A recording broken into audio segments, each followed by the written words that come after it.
today. But, we'll try to nip that in the bud the rest of the way. Dude, how about Timmy Boach, kid, the barbarian, the Mainer? I mean, you got to say at this point he's an overachiever, right? He wrestled in college, Lock Haven University in Pennsylvania, I believe, 4 years, started at 285 pounds.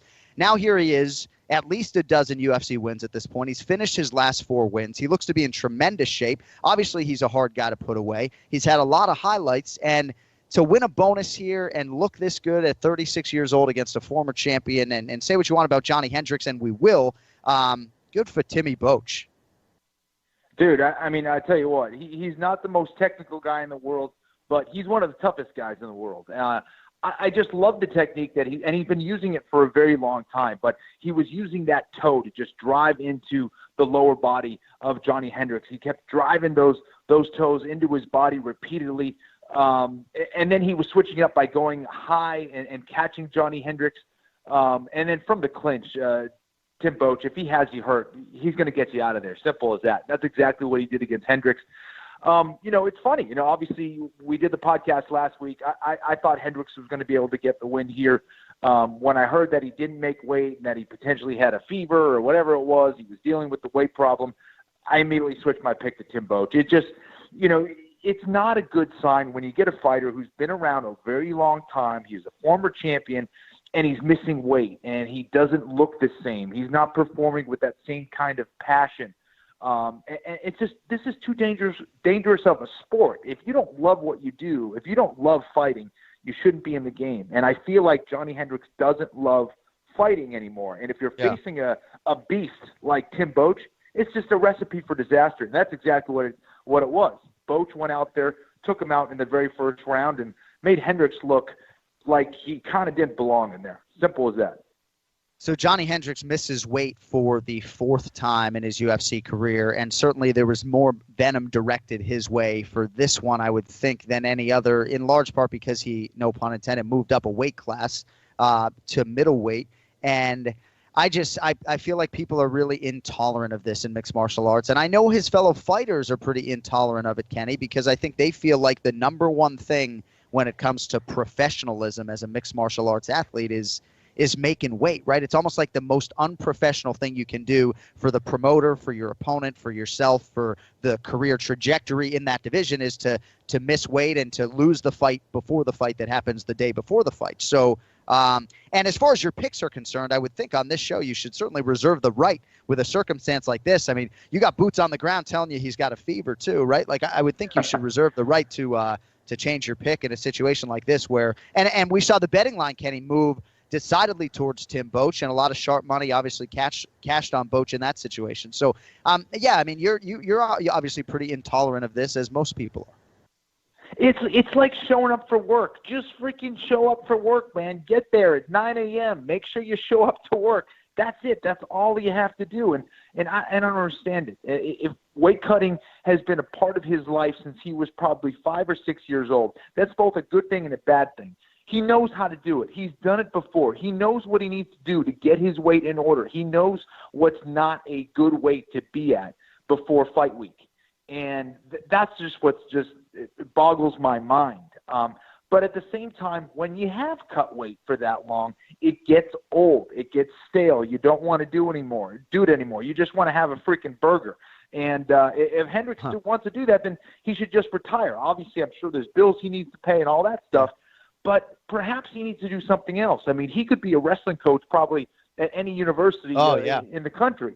You know what I mean? There's other things he could do, but don't go out there and risk getting injured badly, especially at middleweight. He's not a middleweight. Let's be honest. He's a welterweight. Right. And he said during fight week, I'm never going to weigh less than 180 pounds as long as I live, and in a fighting setting, right. I can't afford to give up 20% of my purse. So I have no choice but to not sign welterweight bout agreements, right, in so many words. And then he went out and missed at middleweight. So unfortunate for Johnny Hendricks. It seems like he just mismanaged the final few hours. We were hearing sort of that he was cutting weight and then he was eating a lot. And I don't even know. But ultimately, he doesn't make weight, and then the fight doesn't go his way. So good for Tim Boach there. All right, that brings us to Felice Herrig. And you talk about wanting to put the focus on the right thing. I mean, we should certainly keep it on this win over Justine Kish, who came in undefeated.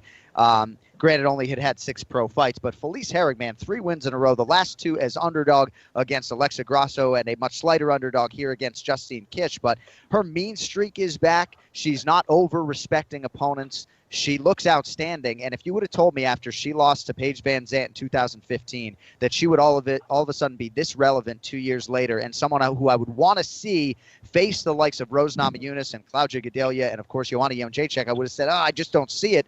Felice Herrig, all the rage right now, and rightfully so after the big win over the weekend. I mean, Justine Kish is a beast, man. I mean, she is a world champion in Muay Thai, very dangerous striker, strong as hell in the clinch. I mean, she was doing a lot of things that were completely wrong, but she was getting away with giving Felice a tough time because of how strong she was, you know? So, but in the end, it was Felice Herrig, just too much technique. But more than anything else, this is the Felice Herrig I think that we all expected, to show up in the octagon. And we didn't always see that, especially early on when she came off of The Ultimate Fighter. I think she got her in her own head. She had a lot of mental hurdles, I think, that were preventing her from being the fighter that she can be. And I think she truly showed her potential against Kish. She was all over her. Very dominant performance. She didn't get down on herself when she wasn't able to finish that very tight rear naked choke, or when she was in the dominant positions. When she did lose position, she just kept flowing with it, which was nice to see. I think this is one of those fights that gives a fighter a lot of confidence, knowing you can go a hard 15 minutes, and you get frustrated during the fight, but you keep pushing through. So that's definitely some much-needed experience for Herrig, and it was a good win, definite solid win against an undefeated opponent. Yeah, you hit on all of it. I mean, her coaches, as I said in the post-fight interview, have to just be thrilled, to take on someone that strong and do everything in your power to seemingly finish them. And the finish didn't come, and therefore I don't think the post-fight bonus did, but nearly had her out of there with that rear naked choke. And I actually, Kenny, had a high-placed UFC producer ask me, are you guys going to talk about the fact that Justine Kish, pooped her pants fighting off a submission in the octagon? Are you going to talk about that on the podcast?